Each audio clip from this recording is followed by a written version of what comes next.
Today we're going to go over 5 of the most popular strollers currently. The Bugaboo Butterfly, the Babyzen Yoyo 2, the Nuna Triv Next, the Cybex Balios S Lux, and the Bugaboo Fox 5.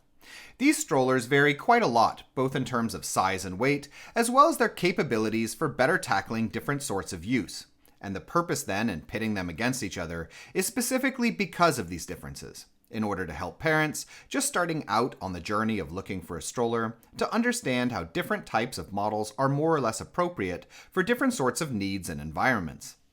So let's get started then, beginning with the Butterfly, which is an ultra-compact, small, light, and easy to fold, with its major advantages being a durable chassis, an easily accessible shopping basket, and most importantly, very large seat dimensions that include an inbuilt adjustable leg rest, which maximizes child comfort in the reclined position, longer than with a lot of other strollers.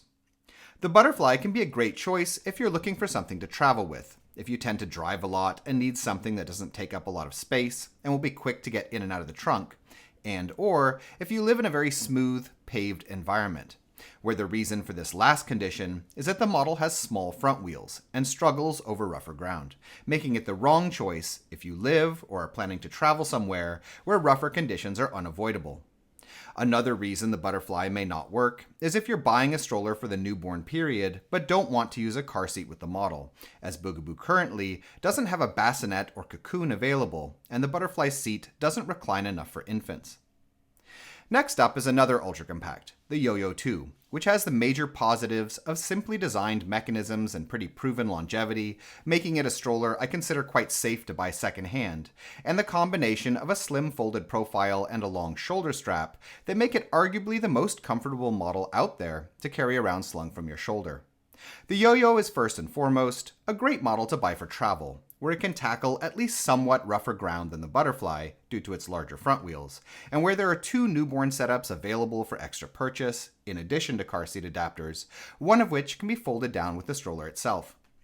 It can also work for a car-based lifestyle, or as a main model for life in a smoother environment like the Butterfly, though it's a bit less ideal for these situations in my opinion, since the chassis is a tad weaker overall, the sitting surface isn't as long, and there's no inbuilt leg rest, and the folding process requires 2 hands and takes a little more effort.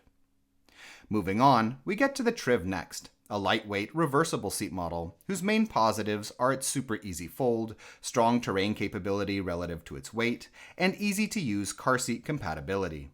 The TrivNext is ideal for a car-based lifestyle specifically, in my opinion, such as in much of American suburbia, for parents who want a reversible seat and who need a degree of terrain capability above what can be found with ultra-compacts, for dealing with a little snow, shorter trips off-road, severely root-sprung sidewalks, and so on.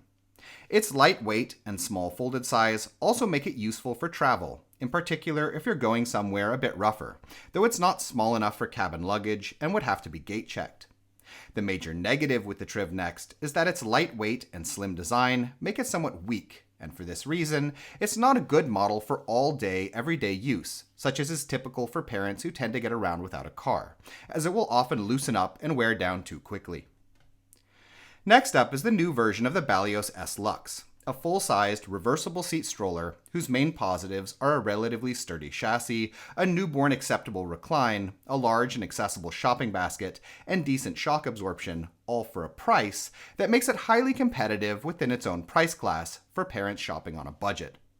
The Balios is a good model for urban use in places where you need a little extra shock absorption and terrain capability for handling cobblestones, snow, or well-maintained dirt trails, while the fact that the seat works for newborns helps the model's value by negating the need to get a bassinet in addition.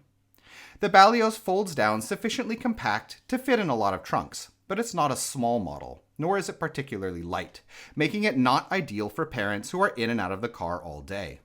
It's also not that comfortable to use if you'll be regularly off-roading, as a result of some looseness with both the handle as well as how the seat frame connects to the chassis. And last up today then is the Bugaboo Fox 5, which is similar to the Balios in terms of both size and weight, as well as its rougher urban focus, but which, at the same time, is a better model in virtually all respects, other than price. The Fox 5 comes with both the seat and bassinet included, can fold down with both elements attached, has better terrain capability and shock absorption, and just all around feels like a more premium model.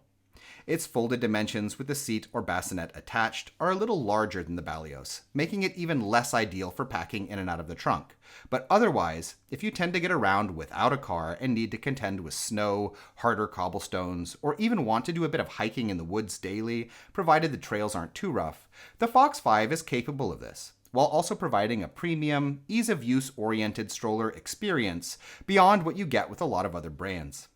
If you don't get around on foot a lot daily, and/or don't live somewhere where you need the Fox's terrain capabilities, then the Fox 5 is not ideal in my opinion, as its size would then be an unnecessary discomfort for stuff like carrying upstairs, packing in the trunk, or even storage at home possibly if you don't have much space.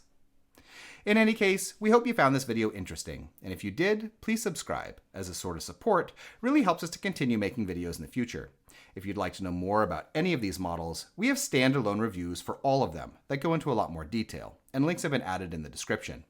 In addition, if you're currently shopping for a stroller, we have a buyer's guide on our Patreon page which lists a wide range of models that we recommend, with a lot of technical and lifestyle related information. You can find it by following the link in the description as well. Thank you.